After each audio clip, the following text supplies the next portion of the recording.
what's your strategy when you have a broker who's acting more like a gatekeeper, especially a broker that's acting more like a gatekeeper that I found the business prior to knowing that they were going to go out and hire a broker to sell the business. And now the broker, I haven't reached back to the co-owners of the company to have this conversation yet. But I basically disengaged because the broker is difficult. What's your advice on those type of situations? First off, I say 75% of brokers are difficult.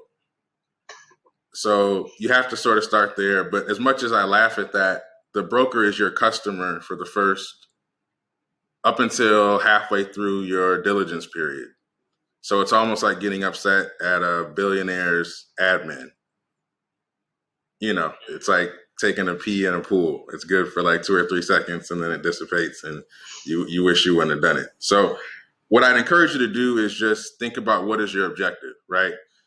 And one of the things that I do oftentimes is sort of think about, there's always sort of what Charles wants to do or what Elliot wants to do, right? And the most efficient way for Charles or Elliot to get something done would be without a broker.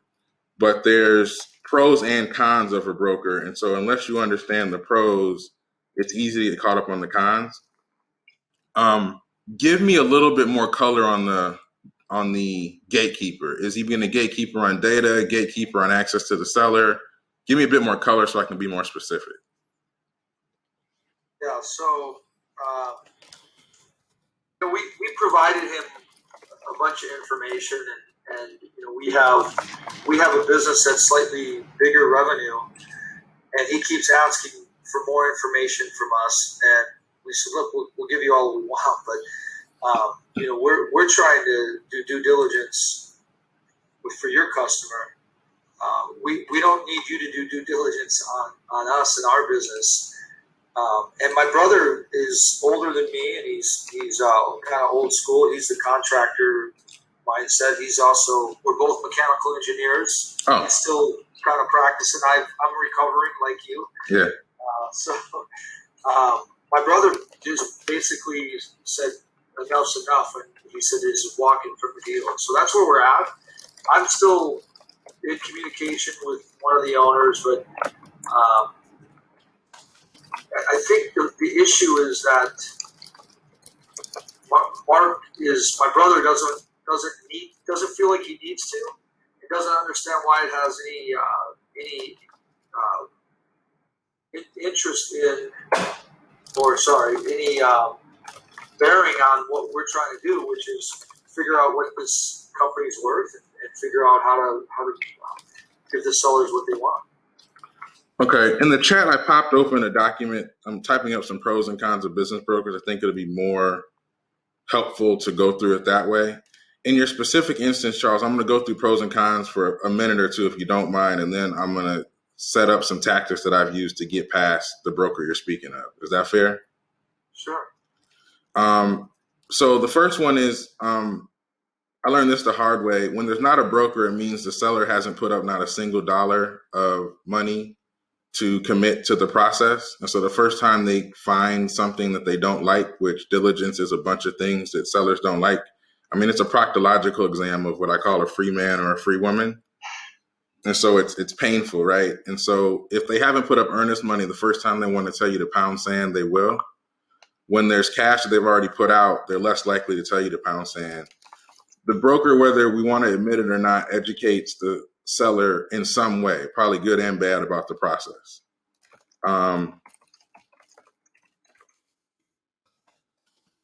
The other thing, and people, if you haven't gotten this far in the process, you don't know it. In the second half of diligence, the broker actually works for the deal and so therefore works for you because you're the money. They get a sliver of the money you bring to the table. So at the end of diligence,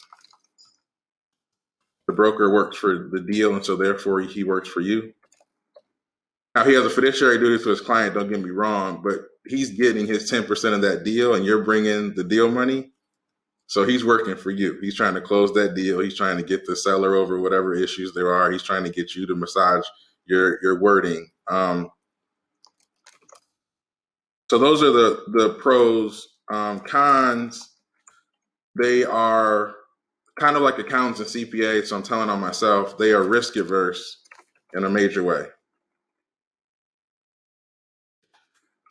They often take too large of a role early in transactions.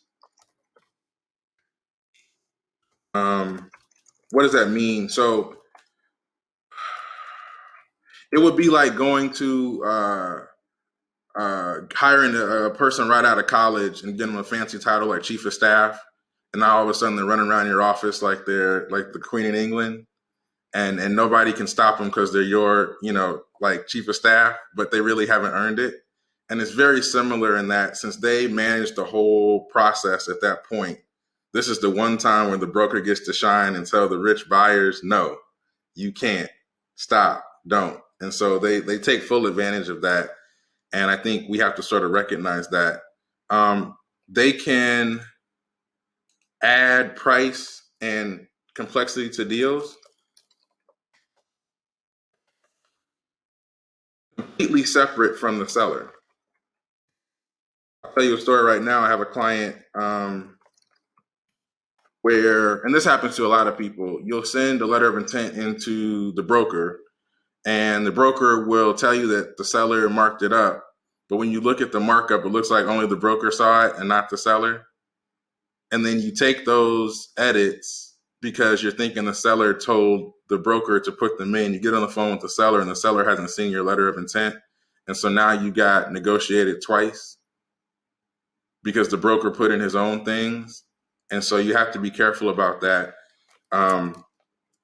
So the other con here is that the broker is working for his fee. And that means he doesn't like earnouts or complex structures. And so if he can knock that out, even if it's not in his client's best interest, he will because he wants to get his check. So for instance, brokers very seldom get paid on seller notes or shared structures. So you have to know that they're going to try to knock those things out. So tactics. At the end of the day, Charles, you're the money. You're the Warren Buffett. You're the guy bringing the cash. And so at a certain point, you need to get the broker out of the way. And I think initially when I'm talking to brokers, I'm always nice about it and favorable and flighty and hey, ha, ha, kiki, right? At a certain point, you need to say, and I say this all the time, hey, I've got a bunch of Brinks trucks that I was planning on taking to Phoenix to buy your client's business and paying you a big fee. But the way this is going, I think I need to take my Brinks truck somewhere else. Are we having an issue here? And at that point, what you said is, I'm the money. I know I'm the money. I need to get the money to the seller so the seller can get you the money. Kind of, where are we going with this? The other thing you can do is, as a fiduciary to the client, at a certain point, the broker cannot, in good jest, hold up an offer that you're sending to the seller because they don't like it. It goes against fiduciary duty. And the broker would get lambasted and taken behind the shed if the seller found out that you sent a real offer, and because the broker didn't like it, they didn't share it. And so I asked the question, are you actually operating under your fiduciary duties to your client?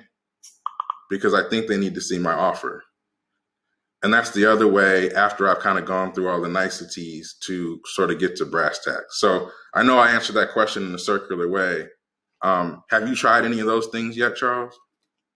No, but those are that's great stuff, and I really appreciate it. Where I was, my mind was telling me to go to sit tight.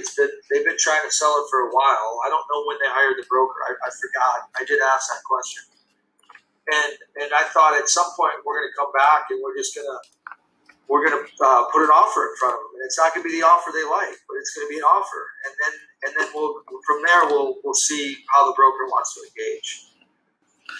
And again, so for you, it's like tactic two. The offer forces the broker out of the way. They may not like the pill, Charles, And if they don't like it, I would encourage you, and you're probably like this anyway, call them and tell them how stinky it is. And then ask them whether they're going to fulfill their fiduciary duty to their client.